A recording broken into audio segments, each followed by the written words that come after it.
Bonsoir à tous. Aujourd'hui, on se retrouve pour une nouvelle vidéo pour la troisième partie des 100 questions de Jean-Michel Panet. Alors là, on va commencer avec la question 12. Donc, on nous présente la table de valeurs suivante représente la fonction exponentielle f. Donc, on a 0, 1, 2, puis ça donne 0, moins 2, moins 6. Quelle est l'image de la fonction f? Ben, on va se faire un petit esquisse. On a le point... On a le point 0, 0. Le point 1, moins 2.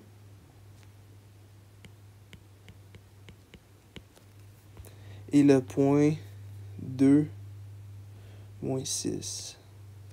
À peu près comme ça. Alors là, on va relier mieux que ça. On va relier les points. Ça donne à peu près ça. C'est ça l'allure, puis on aura une asymptote qui va être ici. Alors, là, quelle image de la fonction? On peut déjà exclure quelques possibilités. Donc, ça va pas être la C, parce que ils disent que c'est 0 exclu, mais 0 fait bien partie des points, en fait, de la fonction. Ça marche pas. 0 également. Puis là, on dit que, là, si on observe, on voit bien que c'est d'une valeur ici, y est égal à k, jusqu'à moins l'infini. Donc, on pourrait dire que l'image de f, ça va être le format suivant, ça va être de k jusqu'à moins l'infini, exclu bien sûr. Donc là, on va pouvoir... pardon. On commence par le chiffre le plus petit toujours, donc moins l'infini jusqu'à k, exclu. Donc là, ce qu'on va pouvoir faire, ça va être de éliminer les choix qui ne contiennent pas ça. Donc, on se retrouve avec le choix B. Donc, ça, c'est bon pour la question. La règle de la fonction f est fx est égal à 2 tan pi sur 6 x plus 2 plus 1. Laquelle des équations suivantes représente une asymptote de la fonction? Bon, ce qu'il faut savoir de la fonction tan, bon, c'est qu'elle a ses paramètres, on va dire, classiques qu'on est habitué de voir. Donc, le a qui ici vaut 2, le b qui vaut pi sur 6, le h qui vaut moins 2 et le k qui vaut 1. Puis là, ce qu'on nous demande, c'est l'asymptote. Donc, on nous parle d'asymptote. Donc, on n'aura pas besoin d'énormément de paramètres. On aura tout simplement besoin des paramètres h, ici, et du paramètre b, là. Et également, si on se fait un graphique, une esquisse pour savoir à quoi ça ressemble un peu la fonction comme ça, tangente, ça va ressembler un petit peu comme ça. Ça va être une descente, comme ça.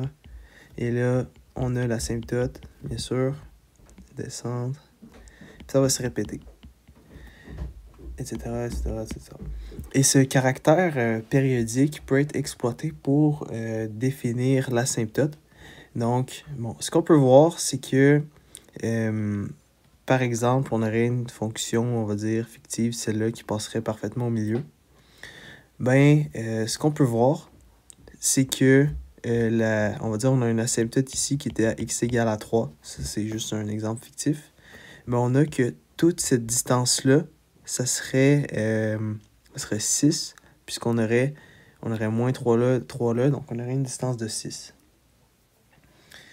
Et ça, ce qu'on fait, c'est comme si on exploitait on va dire la périodicité de la fonction. Donc, pour une période quelconque, on aurait la formule suivante.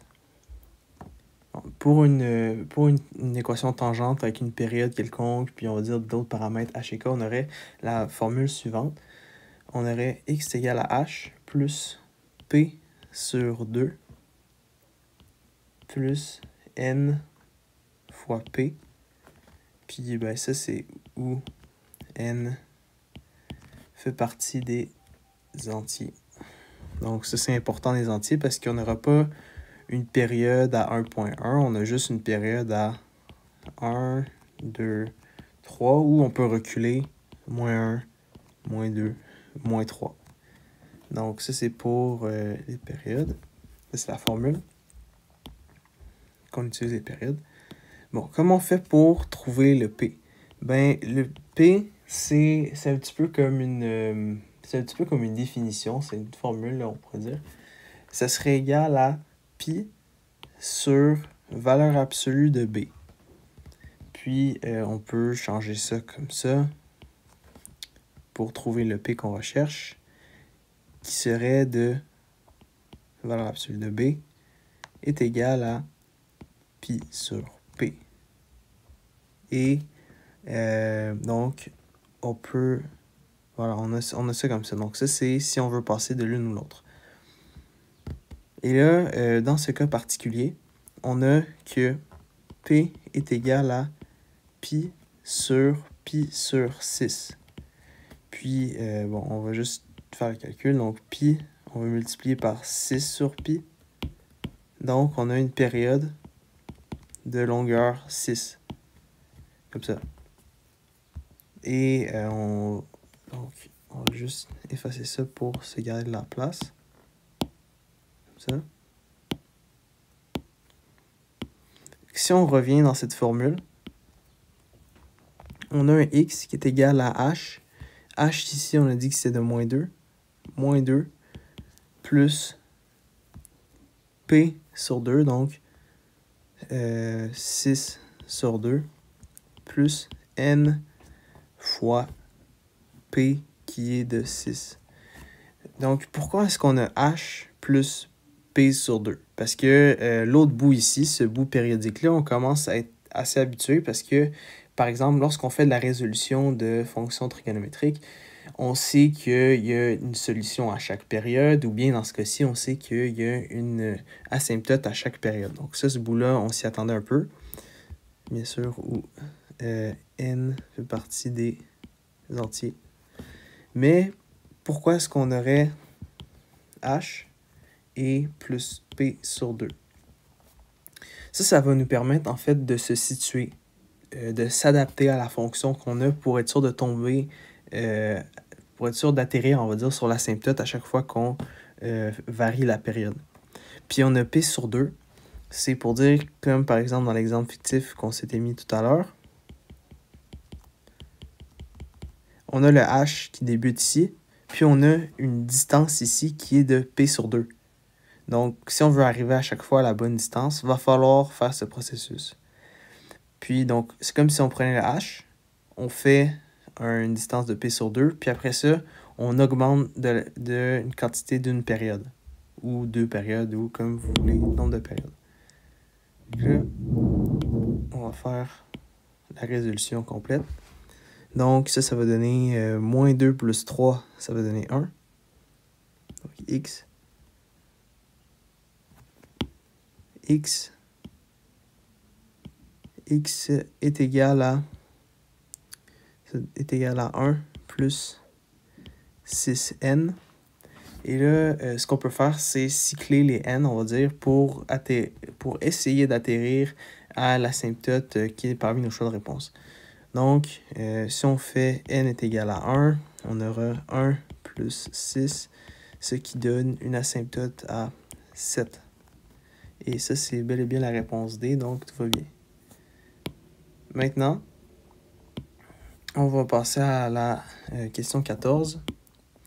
La fonction sinusoïdale f possède les caractéristiques suivantes. Elle est négative sur tout son domaine et le minimum de f, c'est de moins 6. Et laquelle des règles suivantes peut être celle de la fonction f? OK.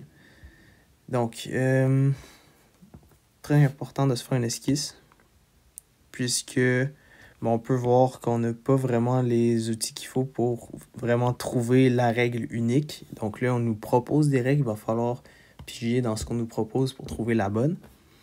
Donc déjà, son minimum est de moins 6. Donc ça, on peut se mettre ici pour le garder à l'œil. C'est que ça va être y est égal à moins 6. Comme ça. Ça ne peut pas aller plus bas. Ensuite, elle est négative sur tout son domaine, donc il ne faudrait pas qu'elle dépasse le y est égal à 0. Vraiment, ça doit se trouver entre. Donc, il faudrait que ça ait un petit peu comme une forme comme ça. Ça va jamais monter plus haut, puis ça va toujours, en fait, faudrait que ça soit, pour que ça soit mieux dessiné, il faudrait que ça colle vraiment ici, là, à chaque point que ça touche. Comme ça.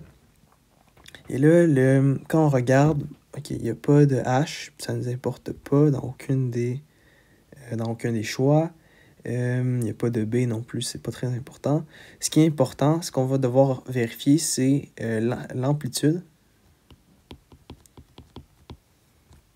Ou bien vérifier les valeurs minimales, min, qu'il faut que ça soit égal à -6 et que max soit plus petit ou égal à 0.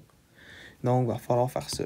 Puis comme on se souviendrait du dernier épisode, on a établi que le min ou max, dépendamment de la situation précise, ça va être égal à K plus ou moins A. Comme on avait vu pour s'assurer quelle question, on avait vu ça à la question 8. Voilà. Donc, c'est vraiment K plus ou moins A.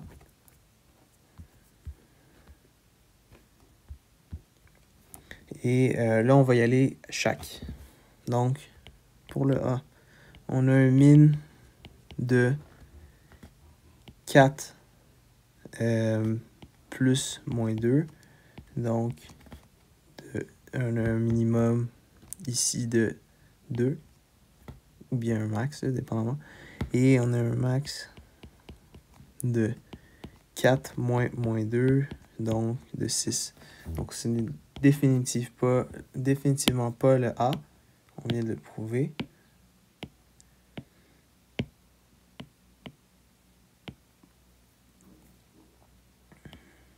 Donc, maintenant, pour le B. On a un minimum de 8 moins 2, ce qui va donner 6, et un max de 8 plus 2, ce qui va donner 10. Donc, ce n'est pas B non plus, malheureusement. On va arriver à trouver. Ensuite, pour le C, est-ce qu'on va être chanceux? On va tomber sur le bon tout de suite. De toute façon, on y va par élimination. Pour le C, on a 2 plus moins 8. Et là, on est à moins 6, donc c'est quand même bien. On est à notre minimum. Mais notre maximum, on est à 2 moins 8, ce qui va nous donner 10. Ça ne marche pas. Donc, on est obligé de prendre D. Puis si on vérifie le D, on a 2 plus moins 4. Et ça, ok. Petite erreur. Donc, c'est ce qu'on va tester. On va les tester un à la fois. Pour le A, on a en min. On a moins 2, moins 4, ce qui va nous donner moins 6, bon signe. Et en max, on a moins 2 plus 4, ce qui va nous donner 2. Donc, ça dépasse le 0. Donc, malheureusement, ça ne va pas être ça.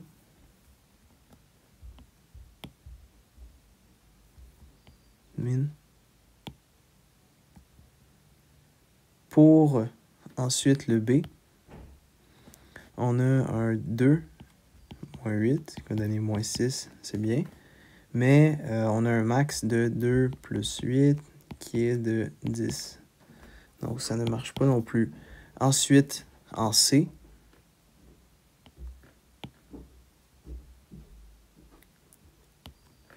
on a un moins 8 plus un minimum, donc moins 2, donc moins 10.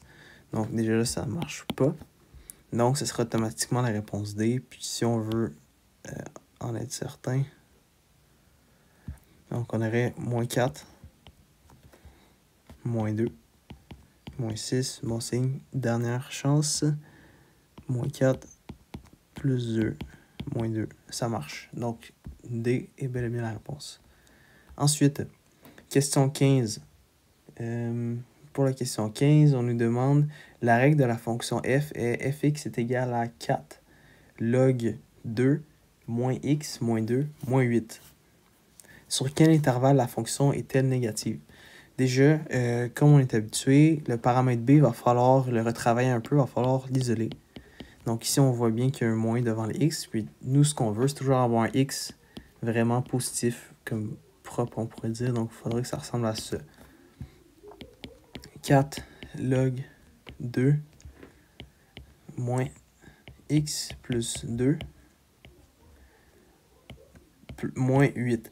Puis ça, c'est crucial parce que ça va nous, entre guillemets, modifier l'asymptote, même si c'est la même chose, mais pour faire une belle esquisse puis pas se tromper, ben, il faudra remarquer que l'asymptote va être de x à moins 2. Parce que la fonction logarithmique, c'est une fonction qui a une asymptote verticale, contrairement à la fonction exponentielle qui a une asymptote horizontale. Puis ça, un moyen de se rappeler qu'un prof m'a dit un jour, c'est que, par exemple, j'ai une fonction logarithmique, ça ressemblerait à ça, par exemple, ou bien ça, comme ça, comme ça. Puis, c'est parce que logarithmique, j'ai un L, comme ça, qui est vraiment vertical. Mais la fonction exponentielle, j'ai une asymptote ici, par exemple. Et ça ressemble à ça, on pourrait dire. Puis pourquoi?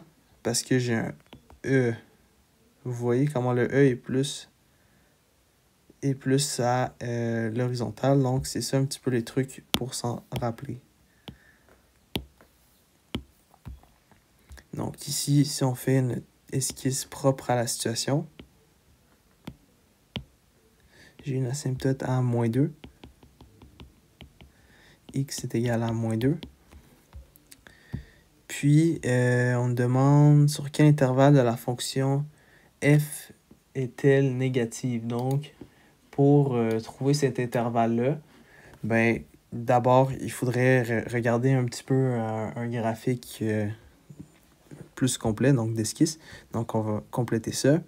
Donc là, c'est possible, on va dire, de compléter à la calculatrice, de tester une valeur, puis voir à peu près ça arrive où. Parce que tout ce qu'on a besoin de savoir, ça serait l'allure, en fait, si c'est décroissant ou croissant. Puis un autre moyen de le savoir, c'est de prendre les paramètres A et B. Puis si A et B n'ont pas le même signe, ça veut dire que ça va être en décroissance, comme ça. Donc, sur quel intervalle la fonction est négative? Là, ce qu'on peut faire, ça va être d'ici jusqu'à... D'habitude, ça serait l'infini, mais vu qu'on a une asymptote, ça va être jusqu'à l'asymptote qui est à x est égal à moins 2. Donc, bon, on pourrait déjà commencer avec les réponses. Ben, juste se donner une idée avant de résoudre. Donc, tout ce qui n'a pas de moins 2 comme limite, on va l'enlever. Quand je dis limite, c'est-à-dire le point qu'on ne va pas atteindre, parce que c'est important, l'asymptote, on l'utilise. Là, ok, là, on dit de moins infini à moins 2. C'est faux, parce que de moins l'infini jusqu'au point d'intersection, on est positif. Du point d'intersection jusqu'à... du point d'intersection, en fait, jusqu'à moins 2, là, on est négatif. Donc, ça ne marche pas. Donc, on aurait une forme comme ça. X, élément de intersection, jusqu'à moins 2 exclu. Donc, tout ce qui ne respecte pas cette forme-là est out. Donc, ce serait juste la réponse C. Puis, ça, on va le calculer pour s'en assurer, bien sûr. On aurait... Donc, on veut trouver quand y est égal à 0, pardon, x est égal à quoi? Donc, 0 est égal à 4 log 2 moins x plus 2. Puis ça, c'était un moins 8. On a 8 est égal à 4 log 2 moins x plus 2. Et bon là, notre but, c'est vraiment toujours d'isoler cette partie-là. On ne peut pas toucher à cette partie-là tant qu'on n'a pas isolé le reste. Donc, on aurait 2 est égal à log 2 moins x plus 2. Et là, on est pris un petit peu, entre guillemets, on se sent coincé parce qu'on a la partie log. Puis ça pourrait faire peur, mais un log, c'est la fonction réciproque de l'exposant. Le log, ce que ça pose comme question, comme j'ai expliqué au dernier épisode, c'est log à une base. Ça, la base, autant pour l'exposant que pour le log, c'est la même chose. Donc, il n'y a pas vraiment, on n'a pas besoin de de s'inquiéter. Puis c'est assez intuitif. Donc, c'est log à la réponse. Donc, log, je veux dire, puis on a réponse. Puis ça va être... C'est ce que ça donne, en fait, c'est l'exposant. Alors que la forme exponentielle, on a base à la exposant. Puis ça va nous donner la réponse. Donc, pour résoudre, il va juste falloir avoir une certaine dextérité et être capable de passer entre les deux. Donc, ce qu'on va faire, c'est utiliser cette technique-là. Donc, on va faire... en fait, c'est la technique pour résoudre les logarithmiques et les exposants. On va faire 2 à la 2 est égal à moins x plus 2. Ça va donner 4, mais on va envoyer le moins directement. Donc, moins 4 est égal à x plus 2. X est égal à moins 6. C'est tout. C'est vraiment pas très compliqué de résoudre pour logarithmique, en secondaire 5 en tout cas. Là, on a moins 6, donc est-ce que moins 6 ça fait du sens? Oui, il faut que ça soit une valeur plus petite que moins 2, donc moins 6 ça marche. C'est la réponse pour le 15. Pour le 16, la table de valeurs suivante représente la fonction absolue f. Donc ça, on donne une table de valeurs 0, 0, 6, 0, 7, moins 2. Quel est le maximum de la fonction f? Ça, c'est vraiment l'esquisse qui va nous sauver, on va dire. Il faut juste commencer par placer les points. On a le point 0, 0, ici. L'origine du plan cartésien. Et on a le point 6, 0. 6. Oh.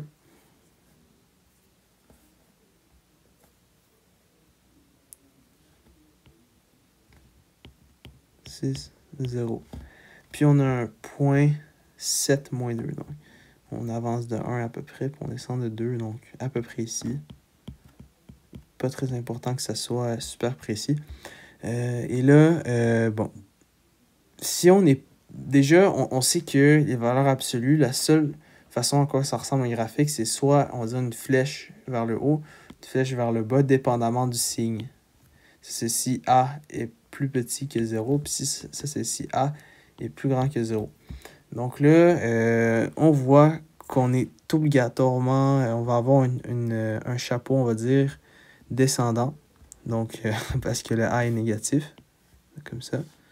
Puis, comme ça. Comme ça, à peu près. Et, bon, ça, le petit bout qui dépasse, c'est fait. Ok, ça va ressembler à ça. Donc, première chose qu'on peut faire, c'est trouver la valeur du A. Et la valeur du A, c'est simple, on va faire delta Y sur delta X, comme on faisait en secondaire 3. Donc, la pente. Donc, delta Y sur delta X. Ça va être... donc, Y, ça va être 0. Moins 2. Sur 6, moins 7. Donc, ça va donner 2 sur... ici, on va avoir moins 1. Donc, on va avoir moins 2. Y est égal à moins 2x. Puis ça va être la pente. Donc, même si on peut se dire qu'on le fait juste pour une branche, parce que bien sûr, il y a 2 branches dans une fonction valeur absolue. Puis, si on va être un peu plus formel, il y a une discontinuité entre les deux. Donc, au point d'inflexion. Donc, c'est ça. Donc, ça, c'est moins 2. Donc là, ça, c'est la fonction valeur absolue. Fx est égal à moins 2 x moins h plus k. OK. Comment on va faire pour trouver le h? Je dirais qu'on est choyé parce que on a ici une certaine symétrie. Fait qu'on sait que le h va être pile entre les deux. Puis on a les coordonnées qui se retrouvent, qu'on a 0 et 6. Donc entre les deux, c'est 3. Ou bien on peut penser ça comme une moyenne. 6 plus 0 sur 2 est égal 3. Ça va bien. Donc on peut le réécrire. Fx est égal à moins 2 x moins 3 plus k. Comment trouver le k? Là, c'est simple. On peut remplacer le point. N'importe quel point. Donc, on va prendre le point 0 est égal à moins 2, 6 moins 3 plus k. Et k, en fait, k va être égal à 2, 6 moins 3, c qui est égal à 2, 3. Valeur absolue de 3. Donc, ça reste 3. Donc, k est égal à 6. Ce qui va être notre réponse pour le maximum de la fonction f. On va d'abord trouver la fonction, esquisse, symétrie, puis résolution. C'est parti, la question 17. L'équation d'une parabole est y à la 2 est égale à moins 16x moins 32. Quelle est l'équation directrice de cette parabole? Déjà, on peut commencer par une esquisse. Et là, je vais faire deux distinctions importantes à propos de l'esquisse. Donc, je vais mettre tous les choix possibles de parabole. Comme ça. Et là, la distinction, comme ça, comme ça. Donc, ici, tu as deux paraboles qui sont verticales, ceux-là. Puis, les deux dernières en bleu sont horizontales. Donc, ici, on a un cas y à la 2 est égal à moins 16x moins 32. Juste en regardant sans faire de calcul ni rien, juste en regardant le look de l'équation, selon vous, est-ce que ça va être les deux paraboles bleues ou les deux paraboles vertes? C'est ça, ça va être les deux paraboles bleues. Pourquoi? C'est parce que on retrouve un y ici, ce qui rend l'équation, on va dire, non fonctionnelle. Parce que pour avoir une fonction, il faut passer le test de la ligne, ou bien de la droite. Il faut que je passe, par exemple, comme ça, un trait comme ça. Et il ne faut pas que je puisse avoir deux valeurs de y pour une valeur de x. Ça la rend comme non fonctionnelle, entre guillemets. Donc, comme ça. Et là, encore une fois, en regardant un petit peu l'équation, est-ce que ça va être la parabole de gauche ou la parabole de droite? Ça va être la parabole de gauche. Pourquoi? Parce qu'il y a un moins ici. Donc, ça va la faire aller vers la gauche ou bien vers les négatifs, dépendamment de comment vous voulez l'interpréter. Donc, ça va ressembler un peu à ça. Là, on nous demande l'équation directrice de cette parabole. OK. Donc là, il y a une petite subtilité pour les coniques, ou particulièrement paraboles. Donc, ce qu'on va faire comme si de rien n'était, on va faire comme avant. On voit ici qu'il y a un potentiel paramètre h, puis on veut l'isoler parce que le x n'est pas isolé, donc on veut isoler h. On va faire comme on a fait pour les exercices précédents, donc on va faire est égal à moins 16 x plus 2, comme ça. Et là, le travail n'est pas fini. Ce qu'il va falloir faire, c'est sortir un 4. C'est égal à 4, donc il va rester un moins 4 fois x plus 2. Pourquoi? Parce que quand on a sorti le 4, on a trouvé le paramètre c. Donc ça, c'est un paramètre qui est vraiment important dans les paraboles parce que c, la valeur absolue de c représente la distance entre le sommet et le foyer. Et ça, c'est important parce que ça va nous permettre de trouver ce qu'on recherche, qui est l'équation directrice de cette parabole. Puis cette équation directrice va se trouver dans le cas x est égal à h moins c. Donc, x est égal à h qui est de moins 2. Moins 2, moins 4, qui va donner x est égal à 2. Comme ça. Donc, par exemple, ici, on aurait l'équation directrice de x est égal à 2. Donc, ça va être le choix de réponse C. C'est bon pour le 17. Le 18. L'équation de d'une hyperbole est de x à la 2 sur 16 moins y à la 2 sur 49 est égal à 1. Laquelle des équations suivantes représente l'une des asymptotes de cette hyperbole? Bon, encore une fois, l'hyperbole, là, il y a juste 2 cas au lieu de 4. Soit elle ressemble à ça, soit elle ressemble à ça. Donc, ces parties-là sont liées. C'est pas 4 paraboles différentes, c'est 2 hyperboles, une bleue et une verte. Donc, lequel des cas qu'on va retrouver ici, juste en observant, ben, ça va être le cas de l'hyperbole en bleu. Pourquoi? Parce que le 1 est positif. On n'a pas un moins 1, on a un 1. Donc, ça va être le cas bleu. Ça. Et ça, c'est plus pour la compréhension. C'est pas extrêmement utile dans cette question 18. C'est pour mieux comprendre l'équation de l'hyperbole. Donc là, qu'est-ce qu'on peut faire maintenant? On peut remarquer que l'hyperbole, on va dire, une équation de base, ça va être a à la 2 moins y à la 2 sur b à la 2 est égal à plus ou moins 1, dépendamment de ce qu'on recherche. Puis ici, on a 1, donc on va juste mettre un 1, dépendamment de la situation qu'on a. Et qu'on a que l'équation des asymptotes, ça va être y plus ou moins b sur a. Donc, quand on a un b sur a comme ça, ce que ça va nous montrer, c'est que, en fait, les résultats de 49, en fait, de 16 et 49, ben, il va falloir faire la racine carrée. Donc, on a un y est égal à racine de 16, c'est 4, puis racine de 49, c'est 7. Donc, y est égal à plus ou moins 7. Ça, c'est un x, pardon, ici, parce que c'est une équation. Plus ou moins 7 sur 4x. Donc, ça va ressembler à ça. Puis, si on aurait un cas un peu plus particulier, un peu plus compliqué, où qu'on aurait des paramètres ici, comme x moins h, 2, puis le paramètre k à côté, ben là, ça aurait été une équation un peu plus compliquée à trouver. C'était juste un petit peu différent. Il a fallu faire une démarche un petit peu plus différente. Ok, donc là, question 19. Voici les composantes des vecteurs U, V et W. Laquelle des affirmations suivantes est vraie?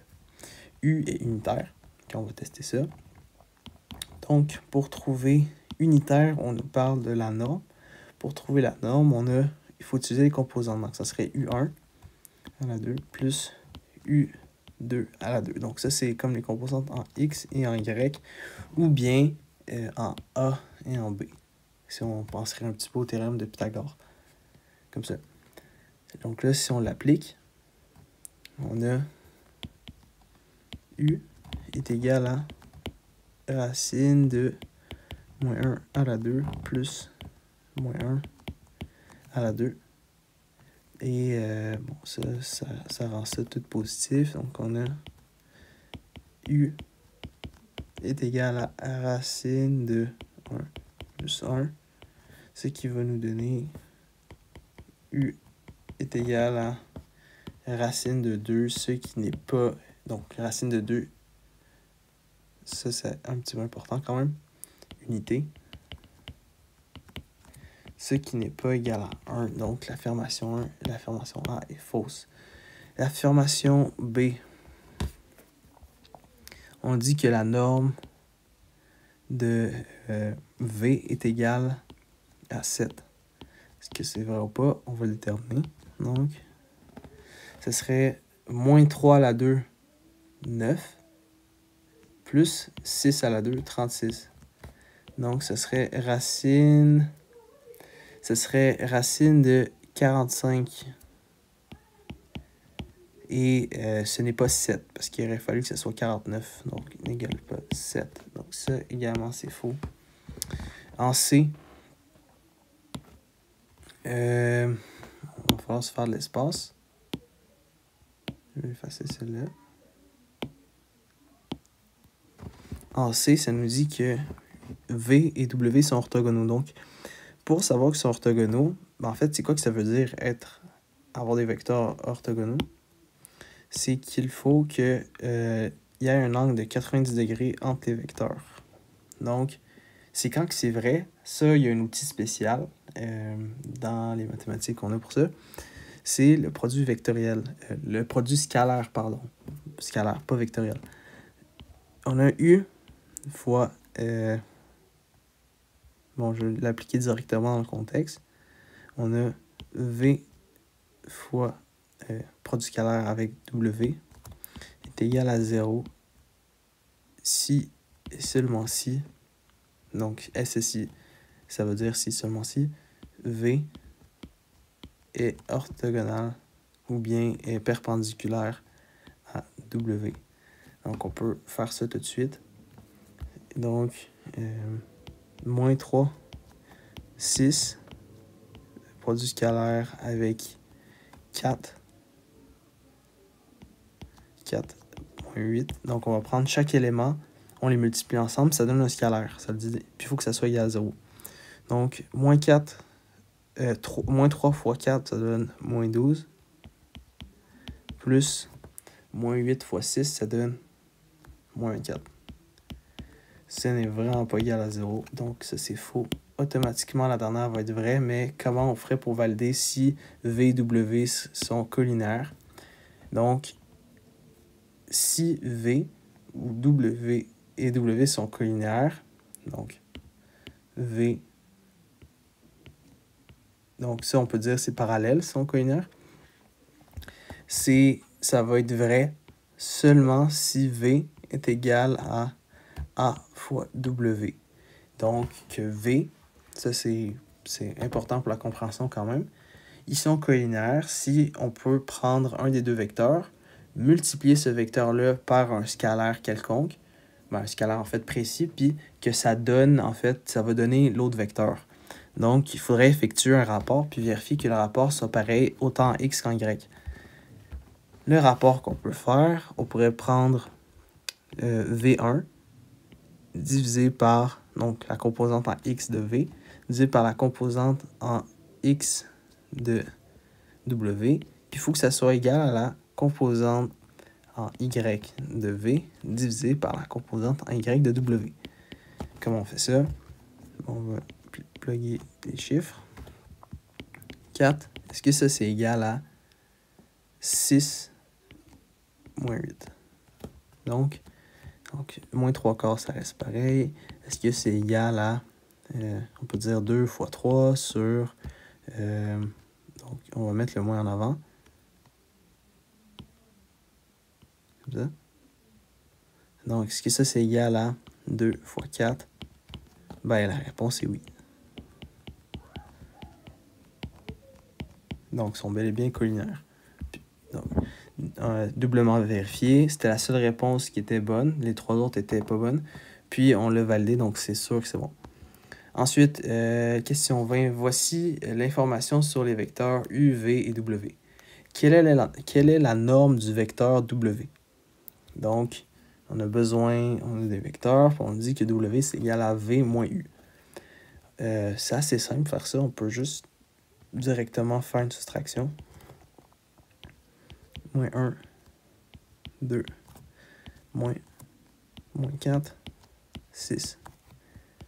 Ça, c'est égal à moins 1. En fait, on va faire ça directement pour illustrer. Plus, donc, moins 1, moins 4, plus 4, virgule, 2, moins 6. Ça va donner 3 et moins 4. Puis la norme, ça c'est un triplet de Pythagore. et ça donne 5. Donc, c'est connu, mais on peut bien évidemment faire le calcul.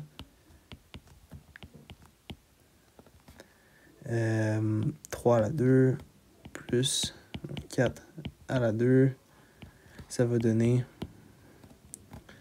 3 à la 2, 9, plus 16, ça va donner racine de 25, ce qui donne 5. Voilà, 5 unités. Donc, c'est bon pour celle-là. 21, voici les règles f, g, h. Quel est le domaine de la fonction h? Donc, on nous donne chacune des règles. Puis, la fonction h, c'est une composition de fonctions. Donc là, c'est g dans f. Donc, ce symbole-là, le petit rond, c'est pour dire g dans f. Pas f dans g, g dans f. Donc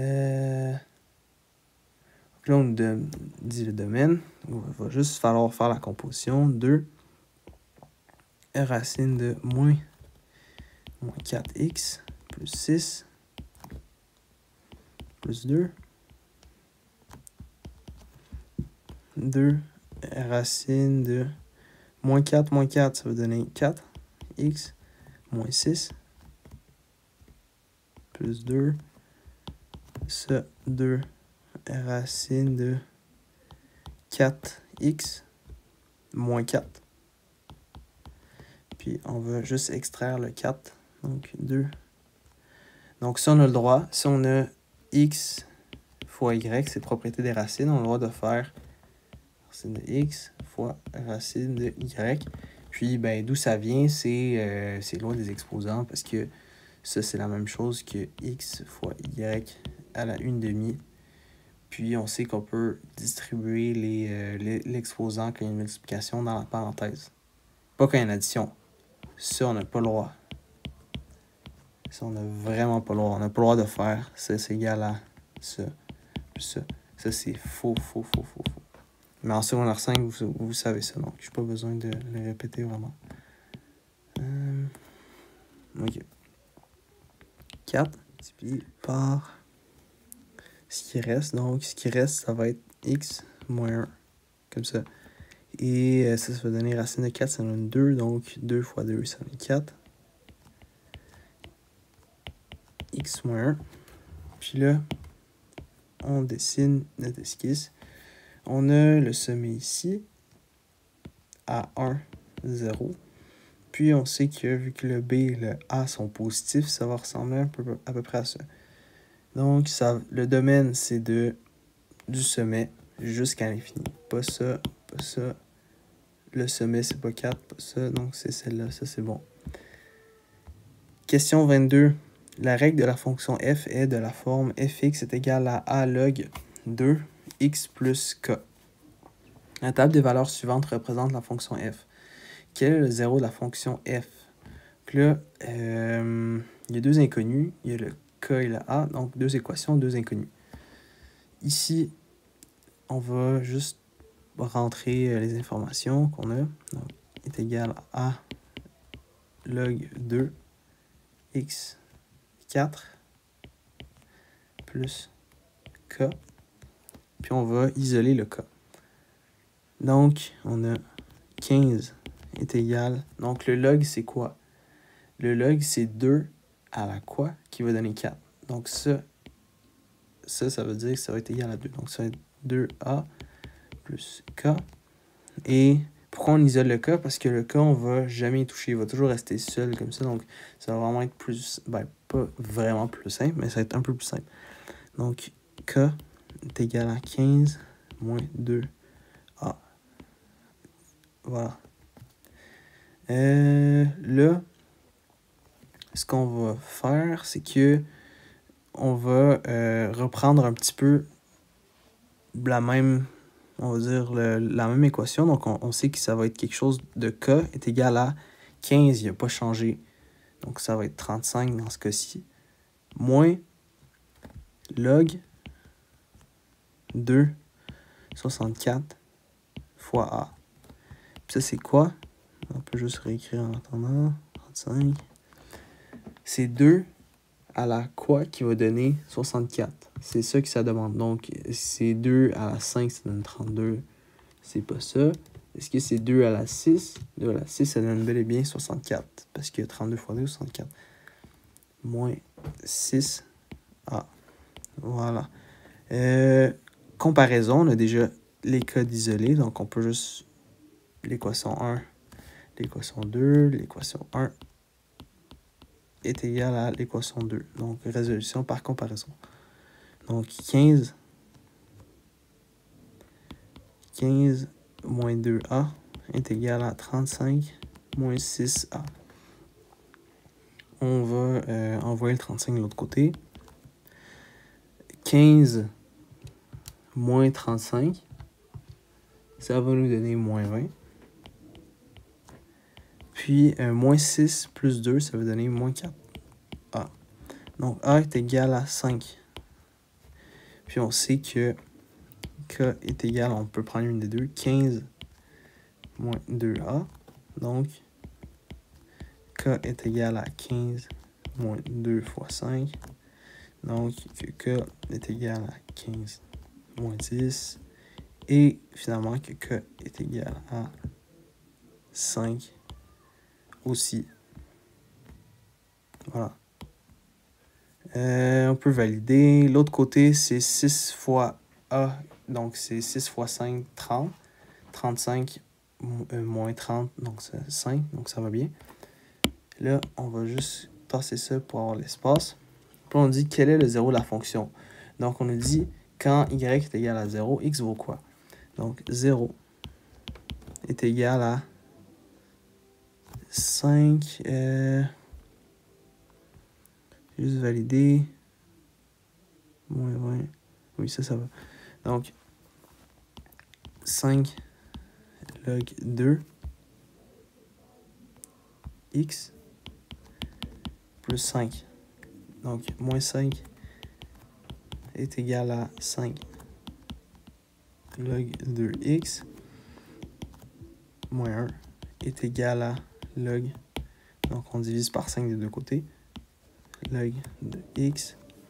Donc, c'est 2, comme on l'avait dit pour les exercices de tout à l'heure. 2 à la moins 1 est égal à x. Donc, 1 sur 2 est égal à x. Parce qu'une sur 2, c'est 2 à la moins 1. Une demi. Voilà. Donc, c'est tout pour ce soir. J'espère que vous avez apprécié. Vous pouvez laisser des commentaires, des questions, des suggestions dans la zone, dans l'espace commentaire. Puis, je vous remercie de votre écoute et passez une belle soirée. Merci.